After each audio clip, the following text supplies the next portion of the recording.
भगवते वासुदेवाय।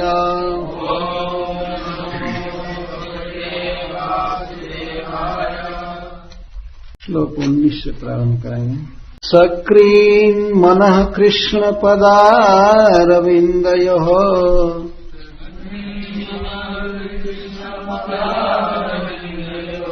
निवेशितं तद्गुणरागियैरिह।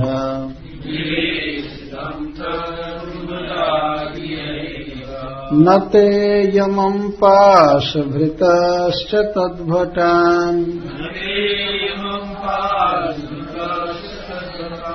स्वप्नेऽपि पश्यन्ति चीर्णनिष्कृतः।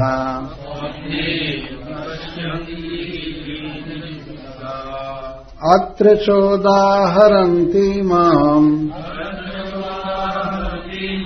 इतिहासं पुरातनम् दूतानां विष्णुयमयोः संवादस्तं निबोध मे। कान्यकुब्जे द्विजः कश्चित् दासीपतिरजामिलः नाम्ना नष्टसदाचारो दास्यः संसर्गदूषितः। वन्द्यक्षैः कैतवैश्चौर्यैः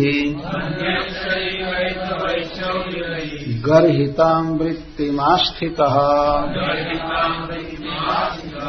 बिभ्रत्कुटुम्बमशुचिः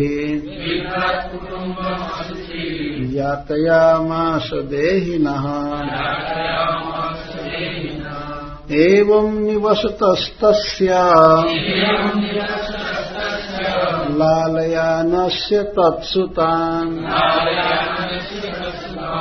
कालोप्यगान् महान् राजान् अष्टाशीत्यायुषः समः। तस्य प्रवयसः पुत्रा दश तेषां तु यौवनः। बालो नारायणो नाम्ना पित्रोश्च दयितो भृशम्। सबद्धहृदयस्तस्मिन् अर्भके कलभाषिणी निरीक्षमाणस्तल्लीलाम् मुमुदे जरठो भृशम्। भुञ्जानः प्रपिबन् खादम् बालकस्नेहयन्त्रितः। भोजयन् पायन् मूढो न वेदागतमन्तकम्।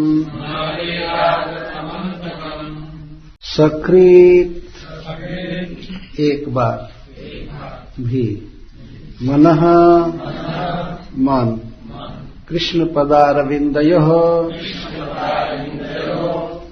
कृष्ण के चरण कमल में निवेशितां प्रवेश कराया गया। तद्गुणरागी कृष्ण के गुणों पर लुब्ध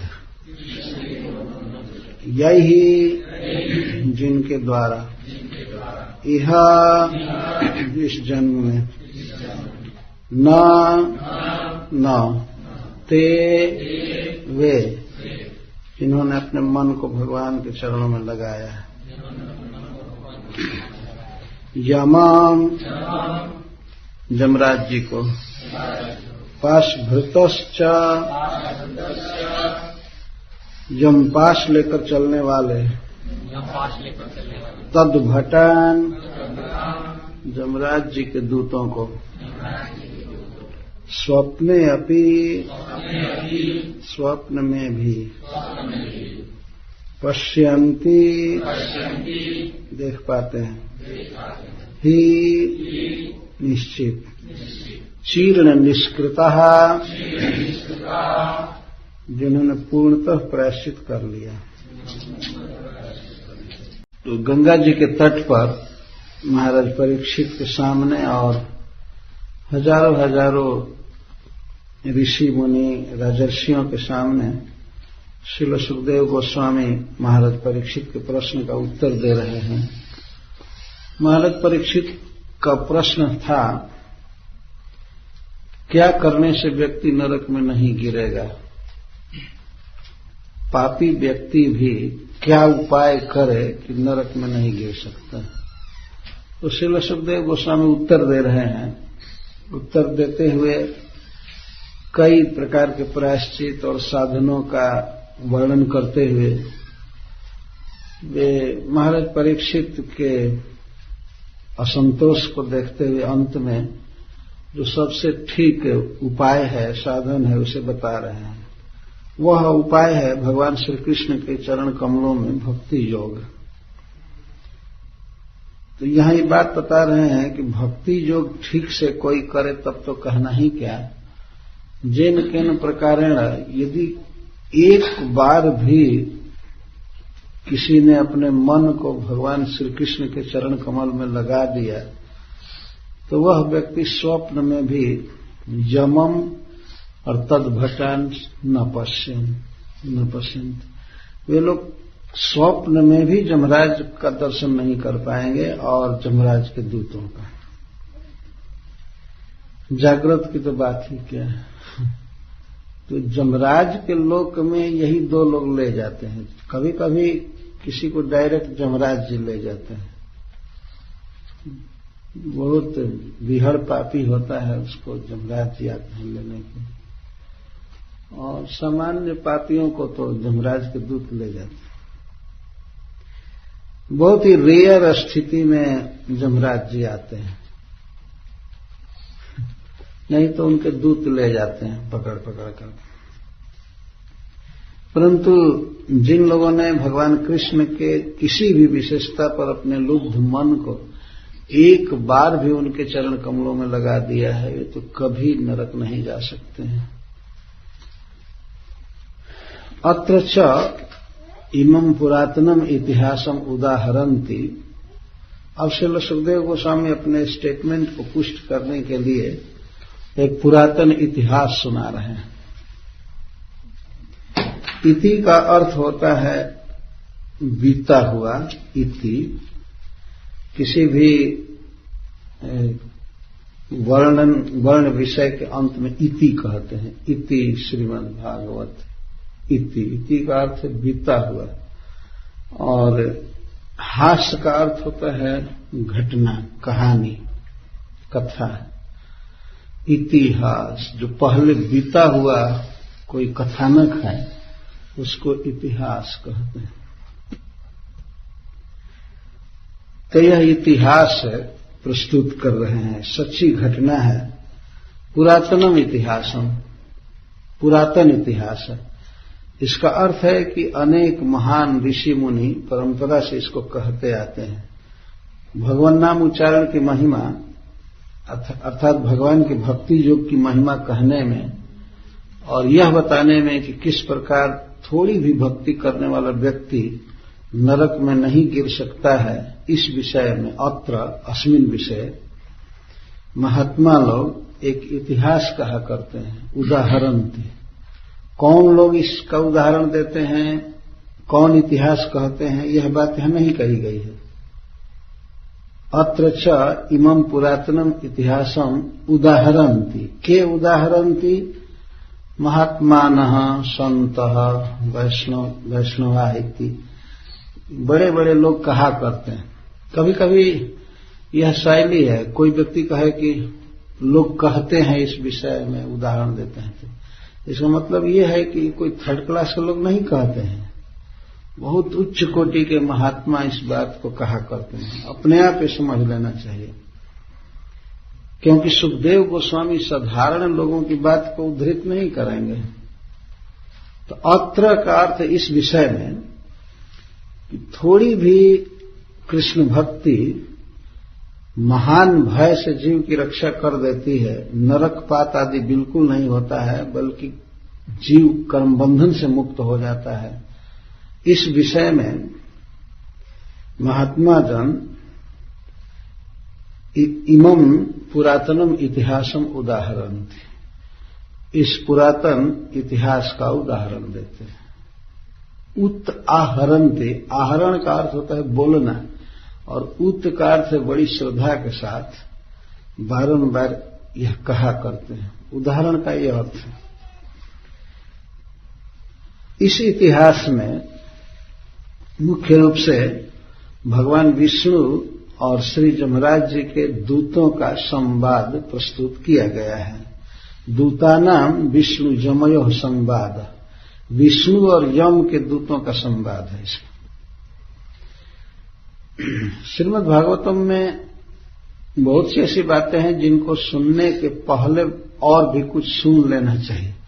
अब एक प्रश्न होगा, यम कौन है?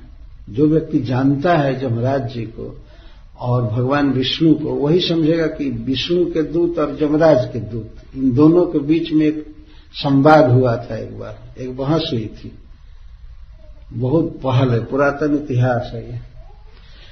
तो जो व्यक्ति यमराज जी को नहीं जानता है और भगवान विष्णु को भी नहीं जानता है, वो क्या कथा समझेगा? ये तो बातें समझनी चाहिए ना। इसीलिए श्रीमद् भागवतम सुनने के अधिकारी वास्तव में बहुत एलिवेटेड लोग होते हैं, जिन्होंने भक्ति किया है, साधना किया है, जो समझते हैं।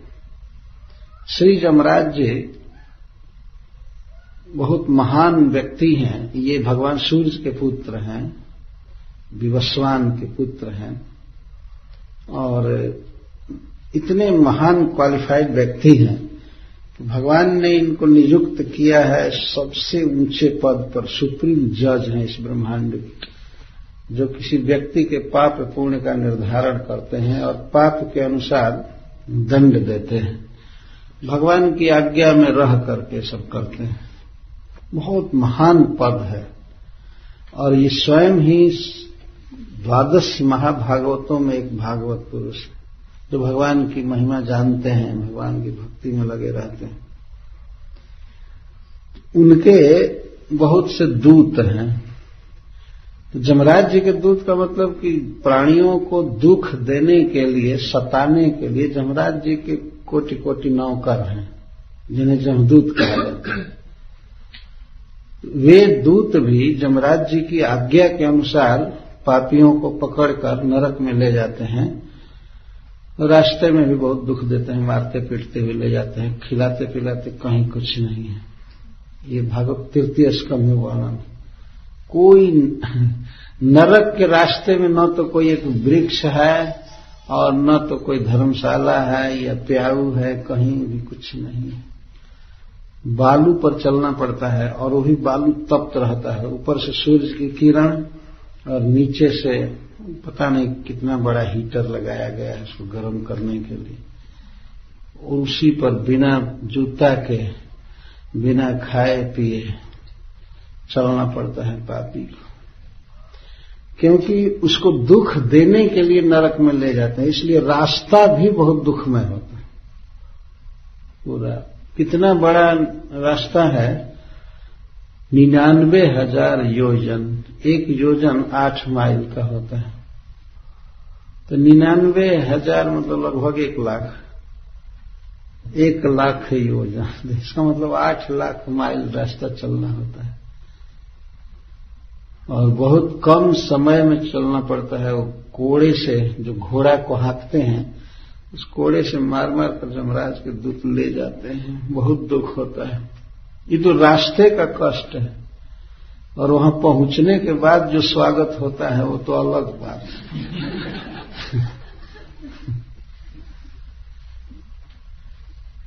ये सब श्रीमद् भागवत में वर्णन किया गया है। श्रील प्रभुपाद जी इस श्लोक पर पुरातनम इतिहासम शब्द पर कहते हैं कि ये जो पुराण हैं, वैदिक पुराण, इतिहास आदि, ये सब फैक्ट हैं, सब घटनाएं हुई हैं, पर कुछ कम बुद्धि के लोग पुराणों को उतना महत्व नहीं देते। ये कहते हैं कि मिथोलॉजी है, यह कथा मात्र है, यह है वह। कथा नहीं है, इसलिए श्री सुखदेव गोस्वामी इसको इतिहासम कह रहे हैं। यह पूर्व में बीती हुई घटना है, सत्य कथानक है। ऐसा संवाद हुआ था। और किनके बीच हुआ था? दूता नाम, दूतों के बीच। किसके दूत? विष्णु यमयो, विष्णु के और यमराज जी के। एक तो स्वयं भगवान ही हैं, श्री भगवान के दूत, जो भगवान के भक्तों की रक्षा के लिए घुमा करते हैं अलक्षित रूप से। इस ब्रह्मांड में भी सब जगह भगवान के पार्षद घूमते रहते हैं, आकाश में विचरण करते हैं। बहुत भाग्यशाली लोग उनका दर्शन कर पाते हैं। ये घूमते रहते हैं। स्वयं यमराज जी ने कहा है कि भगवान के भक्त पार्षद भगवान के भक्तों की रक्षा के लिए घुमा करते हैं। तो एक तरफ भगवान के पुरुष कितने शुद्ध, कितने महान, कितना पवित्र जीवन जीने वाले वे थे, और दूसरे तरफ इस विश्व के सबसे बड़े अधिकारी, सबसे बड़े न्यायाधीश उनके व्यक्ति आए थे। एक विषय में विवाद हुआ था, संवाद हुआ था। क्या विवाद था? किस विषय पर बातचीत चल रही थी? इसी विषय में। अत्र का अर्थ अस्मिन विषय, कि एक बार भी भगवान का नाम लेने वाला नरक में नहीं जा सकता। भगवान के चरण कमल में मन को एक बार भी जिसने लगा दिया और नरक में नहीं जा सकता। इसी विषय में संवाद हुआ था।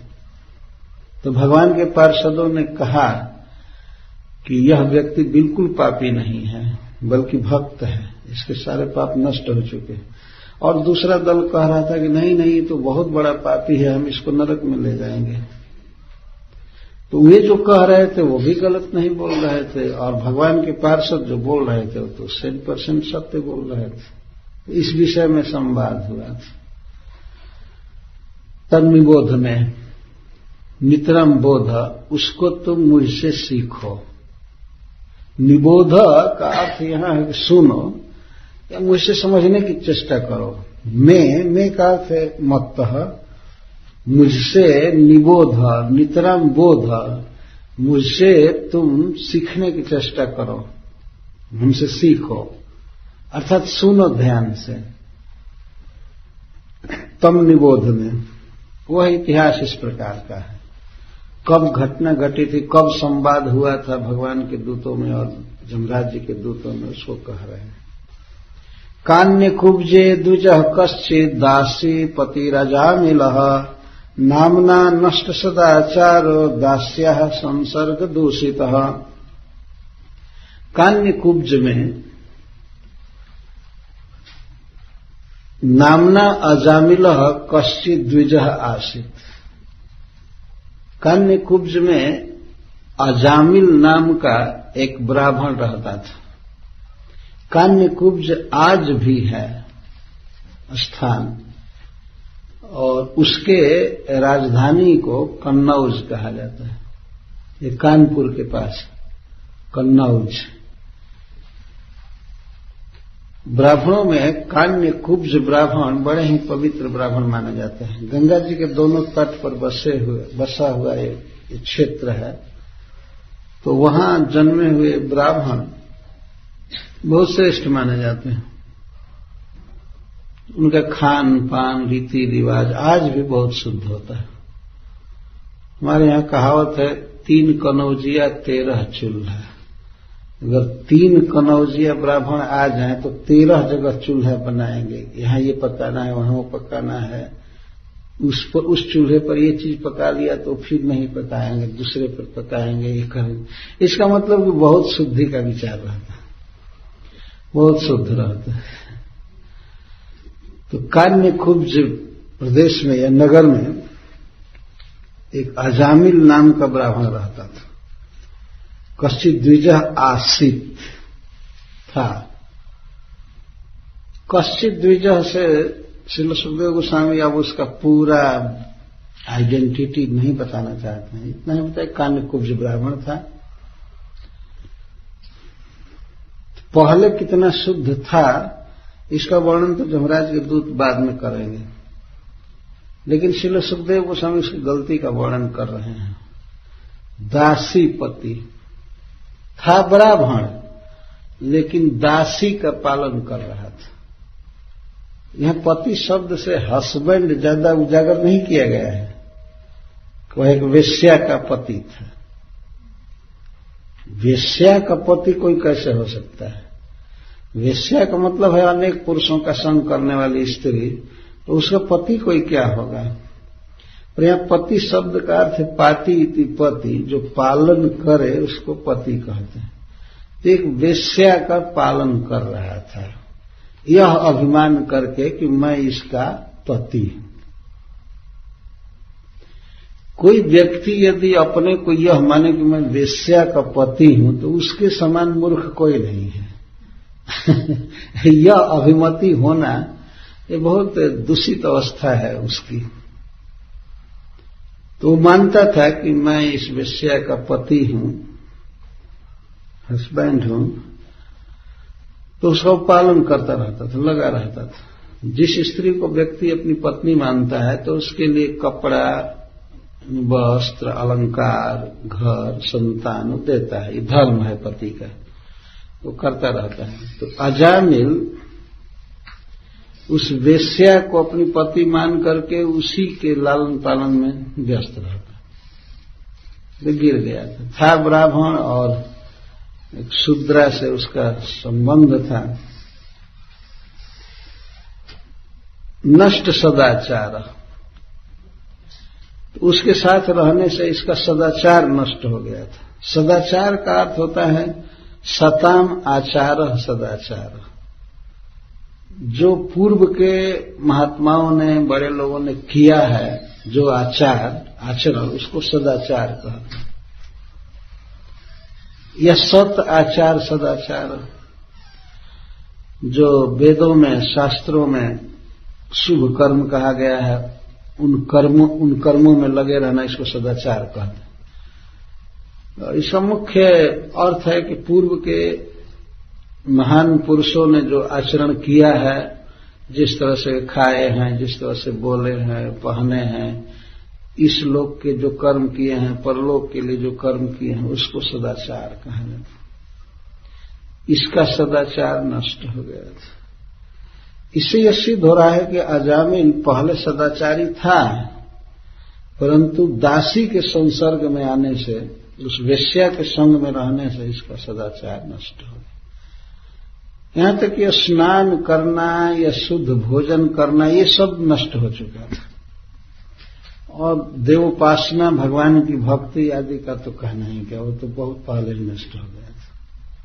साधारण सदाचार भी नष्ट हो गया था। तो एक तो जो पॉजिटिव गुण होना चाहिए वो तो नष्ट हो ही गया था, उल्टा और दोष आ गया था। दास्या संसर्ग दूषित, पूरा दूषित हो गया था। तो पहले के जो शुभ कर्म थे वो तो नष्ट हो ही गए, वो तो करता नहीं था, ये भी नहीं समझता था कि मैं इस वंश का हूं, मेरा ये पोजीशन है, मुझे ऐसे नीच स्त्री का संग नहीं करना चाहिए, इसमें आसक्त नहीं होना चाहिए, वो तो विचार किया नहीं। तो जो शुभ कर्म थे, जीवन में उन्नति कराने लायक, परलोक में भगवत धाम की प्राप्ति के लिए या स्वर्ग प्राप्ति के लिए, वो सब तो नष्ट हो ही गए। और ऊपर से बहुत अशुद्धि आ गई, निगेटिव पॉइंट बहुत बढ़ गया, इसको माइनस पॉइंट कहते हैं अंग्रेजी में। बहुत ज्यादा हो गया। दस्या संसर्ग दूषित, ब्राह्मण का, ये वैष्णव का जो कर्म था वो तो नष्ट हो ही गया, और जो नीच से नीच व्यक्ति का कर्म होता है वो सब इसमें आ गया, दूषित हो गया, पॉल्यूटेड हो गया। इस तरह इसके द्वारा भी यह सिद्ध होता है कि पहले यह शुद्ध व्यक्ति था, लेकिन दास्या संसर्ग दूषित। संसर्ग, सम का अर्थ होता है सम्यक, सम, और सर्ग का अर्थ होता है संतान उत्पन्न करना, सृष्टि करना, उसके साथ बातचीत करना, सोना, बैठना, चलना, ये सब संसर्ग कहा जाता है। इस तरह से उस वेश्या के संग से पूरा दूषित हो गया था। छूट गया वंश का आचार, वेदाध्ययन वगैरह सब कुछ, हवन करना, वेदाध्ययन करना, जप करना, सब कुछ छूट गया और बहुत नीच पुरुषों का आचरण इसमें आ गया। अब इसके जीविका का वर्णन करें। जॉब क्या करता था, काम धंधा क्या करता था, किस तरह से परिवार चलाता था। वंद्यक्षयी कैतवैश्चौर्जय गर्हितामृतिमा स्थितः बिभ्रत कुटुंबम असुचिर जातयामास देहिनः। 4 काम थे इसके कमाने के पैसे, 4 तरह से पैसा कमाता था। बंदी, अक्ष, कैतव और चौर्ज। बंदी का अर्थ है किसी का अपहरण कर लेता था, किसी के बच्चे का, किसी की स्त्री का, और बहुत पैसा लेकर के छोड़ता था। इसका यही काम था। किडनैप करके रख लेता था और पैसा ले लेकर के छोड़ता था, बंदी इसको कहते। और ये तो करता ही था, जहां मतलब इसको सुविधा होती थी ये सब अपहरण करने को, तो करता ही था। इसके साथ साथ अक्षय, जुआ खेलता था, तो जुआ के द्वारा धन अर्जन करता था। बंदी और अक्षय, बंदी अक्षय। और कैतवई और धूर्तता, किसी से लोन लेता था कि आपको हम लौटा देंगे, कभी नहीं लौटाता था। इसको कैतव कहते, धूर्तता। समाज में ऐसे लोग देखे जाते, पहले कहते हैं लोन दे दो, और दे देने के बाद फिर कहते हैं सॉरी ऐसा हो गया, हो गया, हो गया। या फोन पर बात भी नहीं करते हैं। कभी ऐसे लगता है कि है ही नहीं।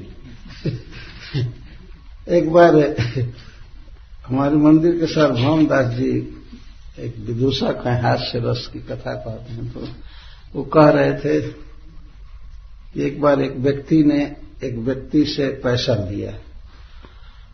लिया तो समय पर दे नहीं पाया, देना चाहता भी नहीं था। जिसने पैसा दिया था वो उसको फोन करता था, हेलो हेलो, तो वो तो पहचान जाता था, जिसने पैसा लिया था वो पहचान गया आवाज। वो कहता हेलो हेलो, कुछ भी सुनाई नहीं पड़ता है।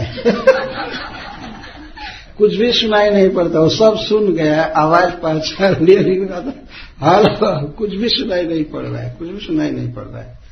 तो उसने जो पैसा दिया था उसने एक्सचेंज को फोन किया, भाई क्या बात है कि मैं इतना फोन कर रहा हूं, उधर की आवाज सुनाई पड़ रही है और मेरी आवाज उसके कान में नहीं जा रही है। आप लोग कुछ व्यवस्था कीजिए, लाइन क्लियर कीजिए। तो एक्सचेंज ऑफिसर अब उसको फोन करने लगा, हेलो हेलो, हाँ कौन है आप? अरे भाई तुमने उससे पैसा लिया था ना, तुमने उससे पैसा लिया था, उसका फोन तुम्हारे पास जा रहा है, वो कह रहे हैं कि सुनाई वहां नहीं पड़ रहा है। तब वो कहता है हेलो। और फिर सुनाई पड़ना बंद हो गए। तो ये एक्सचेंज ऑफिसर डांटने लगा, कह रहे तुमको सुनाई नहीं पड़ता, तुम्हारी आवाज मुझे सुनाई पड़ती है, मेरी आवाज तुमको सुनाई नहीं पड़ती है, सुनो सुनो सुनो सुनो। तो वो कहता कुछ सुनाई नहीं पड़ रहा है, कुछ सुनाई नहीं पड़ रहा है।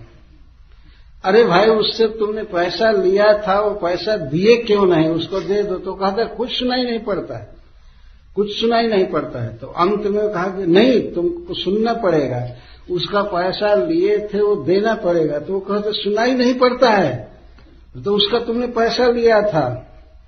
तो कहता तुमको सुनाई पड़ता है तो दे दो, हमको नहीं सुनाई पड़ता। तो कॉन्फ्रेंस फोन हो रहा था, भाई अभी बोल रहा है तो तुमको सुनाई पड़ता है तो तुम दे दो, हमको सुनाई नहीं पड़ रहा है। इस तरह से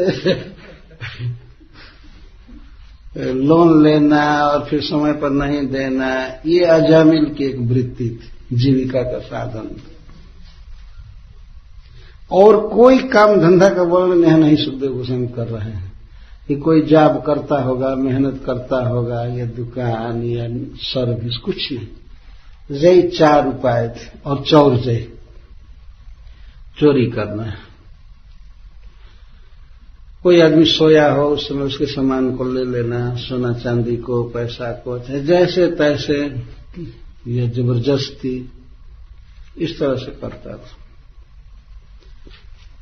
अपहरण, जुआ, धूर्तता और चोरी, इस तरह से लोक निंदित जीविका उसकी थी। सब लोग धिक्कारते थे, परोक्ष में उसके सामने कोई नहीं कुछ कहता। तो गर्हिता वृत्ति कहते हैं। इस संसार में मनुष्य को जीने का अधिकार है, पैसा कमाने का अधिकार है, लेकिन ये सब कामों द्वारा नहीं कमाना चाहिए, तो बहुत पाप होता है। और इस तरह से वह अशुचि, वह अपवित्र व्यक्ति, अपवित्र ब्राह्मण, कुटुंबम विभ्रत, अपने परिवार का पालन कर रहा है। अच्छा, यह सब लूटपाट करके, धोखा दे करके पैसा कमाकर करता क्या था? कुटुंबम विभ्रत, कुटुंब का पालन कर रहा है। तो कौन सा कुटुंब था? वेश्या का कुटुंब था। इसीलिए श्रील सुखदेव गोस्वामी अगले श्लोक में कहते हैं कि लालया न से तत्सुतन, कुटुंब का पालन करता था। कुटुंब का पालन करने में जात्या मास देहिना, अन्य प्राणियों को, मनुष्यों को खूब यातना देता था, दुख देता था। परिवार पालना धर्म है मनुष्य का, अपने परिवार का, खास करके अपने पुत्र, पत्नी और बूढ़े माता पिता, इनका पालन करना धर्म है, ये शास्त्र कहता है। कुछ गलत काम करके भी पालन किया जा सकता है। यदि अच्छे काम से पालन नहीं हो पाता है तो थोड़ा थोड़ा गलत काम भी करके पालन किया जा सकता है। झूठ बोल करके, अन्याय करके परिवार का पालन किया जा सकता है, परंतु दूसरे जीवों को या मनुष्यों को दुख दे करके परिवार का पालन नहीं करना चाहिए, नहीं तो बहुत बड़ा पाप लगता है। जैसे कोई आदमी व्यापार किया है, दुकान किया है, अगर उससे परिवार का पालन अच्छा से नहीं हो पाता है तो कुछ झूठ बोल सकता है और भी कुछ कर सकता है, लेकिन दूसरे प्राणियों को सता करके अपने परिवार का पालन नहीं करना चाहिए, नहीं तो बहुत बड़ा बंधन होता है। देहिनः यात्यामास, देहधारियों को दुख दे रहा था, आत्माओं को दुख दे रहा था। देही का अर्थ होता है आत्मा, प्रत्येक शरीर में आत्मा है। और किसी का धन कोई ले ले, किसी को मारे, किसी का अपहरण करे, किसी को जुए में ठग ले, धूर्तता करे, तो कष्ट होता है।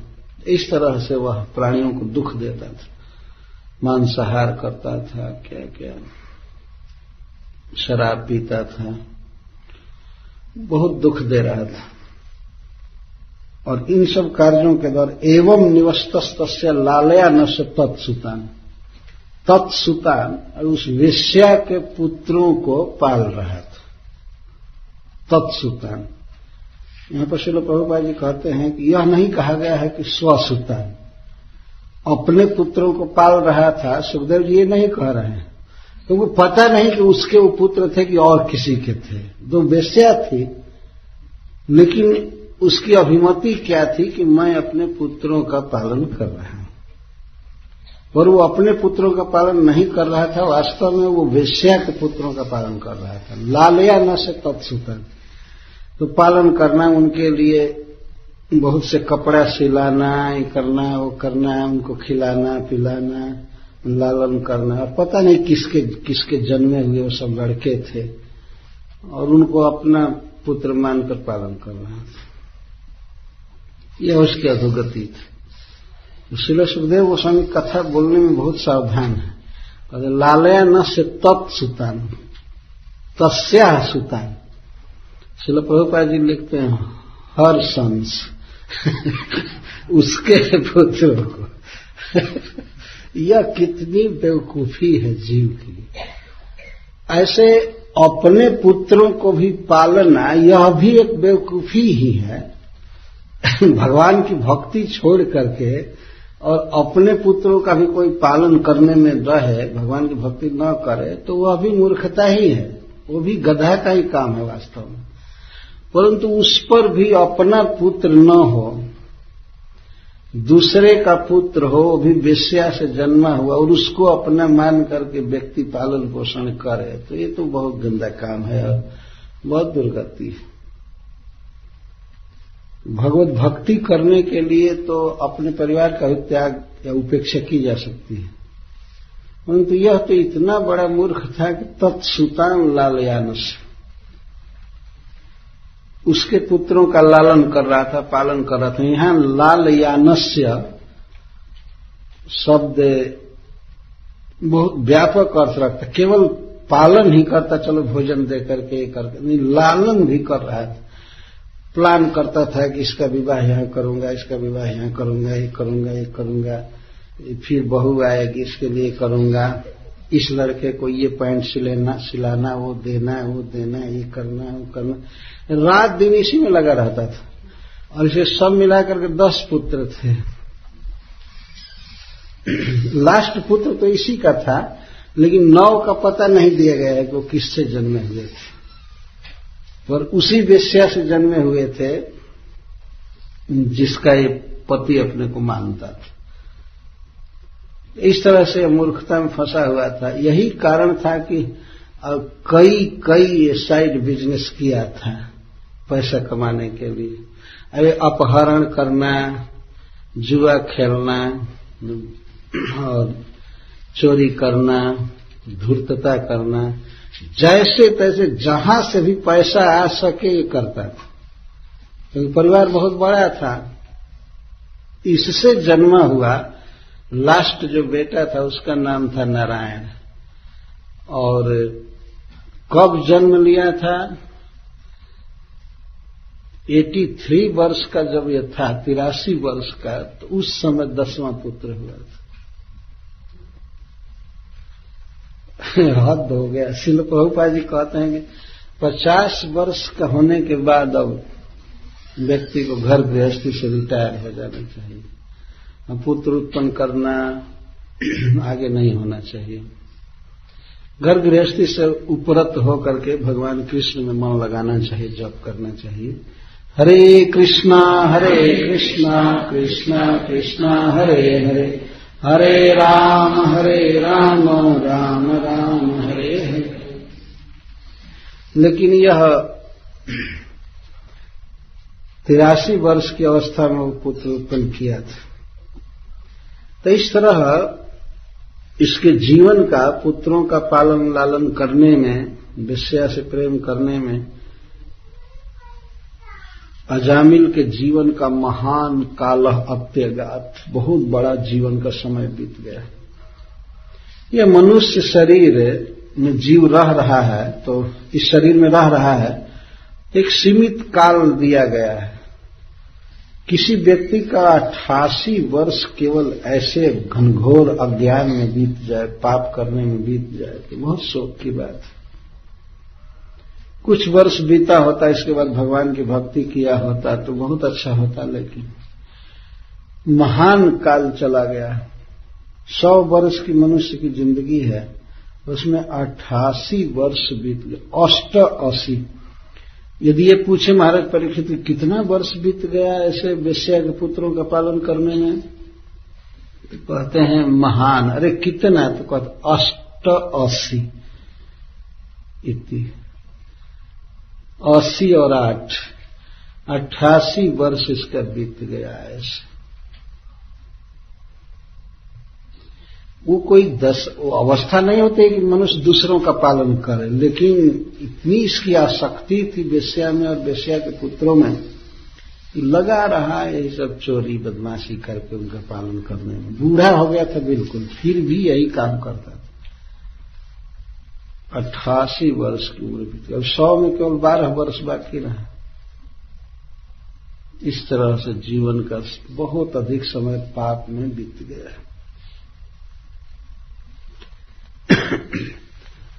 प्रत्येक मनुष्य को अपने जीवन के इस आकलन को रखना चाहिए कि हमारा कितना समय किस काम में बीता है, कितना समय किस काम में बीता है। और कितने ऐसे लोग हैं जिन्होंने कृष्ण भावना को बहुत बहुत समय के बाद ग्रहण किया है, बहुत समय के बाद ग्रहण किया है। तो उन लोगों को चाहिए कि वे बहुत फास्ट भक्ति करें। बहुत कम समय बचा हुआ है भगवान से प्रेम करने का, भगवान के विषय में सुनने का, समझने का। तो उन्हें ये नहीं सोचना चाहिए कि थोड़ा सा कर लेते हैं, हम तो डिवोटी हो गए, अब हमको बहुत ज्यादा क्या करना है। बहुत अधिक समय देना चाहिए। 50 वर्ष का होने के बाद तो दूसरा काम करने की छूट ही नहीं है वैदिक संस्कृति में, और कोई काम नहीं। और देखते हैं कि सरकार या कंपनी भी बाद में रिटायर कर देती है। अब आप टायर तो पहले ही हो गए थे, अब रिटायर कर देते हैं, बस अब इसके बाद कुछ नहीं। लेकिन भगवान के भक्ति से कभी रिटायरमेंट नहीं है। जीवन का अंतिम समय तक भगवान का नाम लिया जा सकता है, स्मरण किया जा सकता है, पूजा की जा सकती है, क्योंकि यह जीव का स्वरूपानुबंधी कर्तव्य है, जीव के साथ बिल्कुल है। और जो काम धंधा है वास्तव में जीव का स्वरूप नहीं है। मतलब देह चलाने के लिए, परिवार चलाने के लिए कुछ करना पड़ता है, लेकिन वास्तव में जीव का जो स्वरूपानुकूल कॉन्स्टिट्यूशनल काम है, उसके कॉन्स्टिट्यूशनल पोजीशन के अनुसार, वो है भगवान श्री कृष्ण की भक्ति करना है। यही उसका स्वरूप है, इसी से सुखी हो सकता है।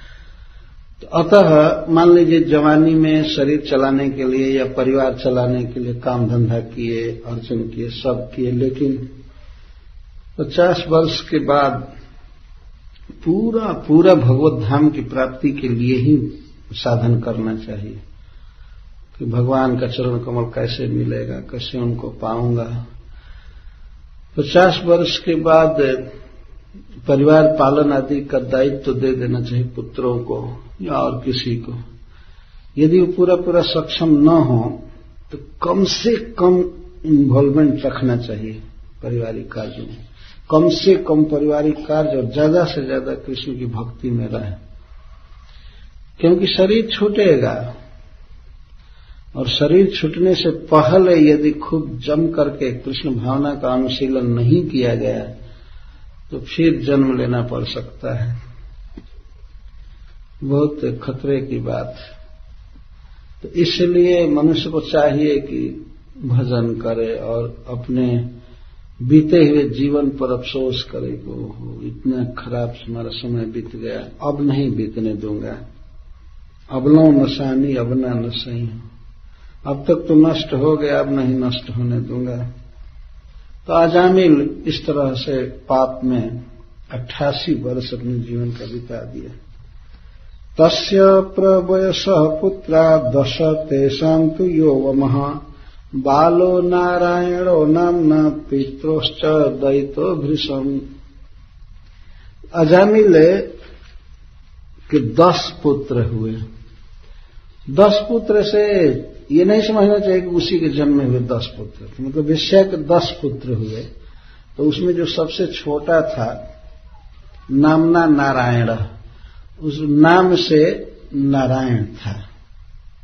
नामना नारायण का नाम से नारायण मतलब नारायण नाम का, और माता पिता का बहुत प्रिय था। लास्ट में जो संतान होता है वो माता पिता को प्रिय होता ही, अंतिम छोटा बच्चा। पितृश्च भृशम दैतः, दैतः का अर्थ प्रिय, माता पिता का वह बहुत प्रिय थे, बहुत प्रेम करते थे दोनों, वेश्या और अजामिल दोनों बहुत प्रेम करते थे। इसी नारायण को लेकर के वो घटना घटी थी। अतः सुखदेव गोस्वामी यहां तक लाए कथा को। तस्य प्रवयसः पुत्रा 10, उस परवयस के जिसकी आयु बहुत ज्यादा हो गई थी 88 वर्ष, उस अजामिल के 10 पुत्र थे। यो तेषां तु यो अवमः, उन 10 पुत्रों में जो अवमह सबसे छोटा था उसका नाम था नारायण। वह नारायण माता पिता को बहुत प्रिय था, अतिशय प्रिय था। कहते हैं महात्मा लोग एक कथा कि एक बार अजामिल के गांव में कुछ महात्मा लोग गए, भक्त लोग गए, तो देर हो गई, शाम हो गई, तो लोग पूछने लगे कि हम लोग किसी के घर पर रुकना चाहते हैं, कोई है गांव में ऐसा अतिथि सेवक, साधुओं का स्वागत करने वाला।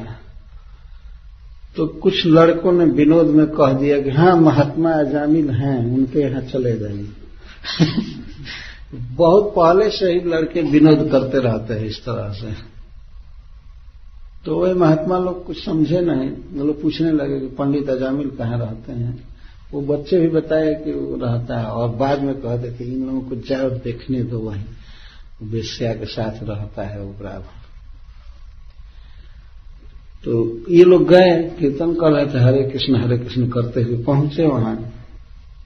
तो उस दिन अजामिल घर पर नहीं था, कहीं गया होगा, यही अपहरण वगैरह जो भी करना था।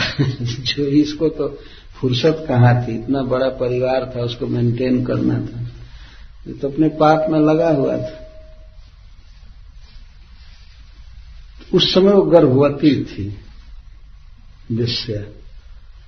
तो ये लोग जब गए उसके यहां तो पूछे पंडित अजामिल जी हैं, पंडित अजामिल जी हैं। तो बेचारी उसने देखा तो नहीं, वो तो नहीं है।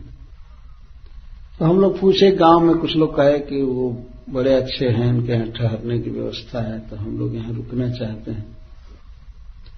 तो उसके जीवन में अब क्या आया, यह सुकृत आया, उसने बाहर, घर के बाहर एक मंडप जैसे डाला हुआ था, उसने उसमें झाड़ू दिया, बहारा झाड़ू दिया, पानी छिड़का और कहा कि ठीक है आप लोग रुकिए, तब तक पंडित जी आएंगे। तो पंडित जी कहना भी उसको एक पाप ही है। और क्या कहा जाए, यही चलता था। अजामिल पंडित रहते थे। तो उसने उनको रोकने की व्यवस्था कर दिया।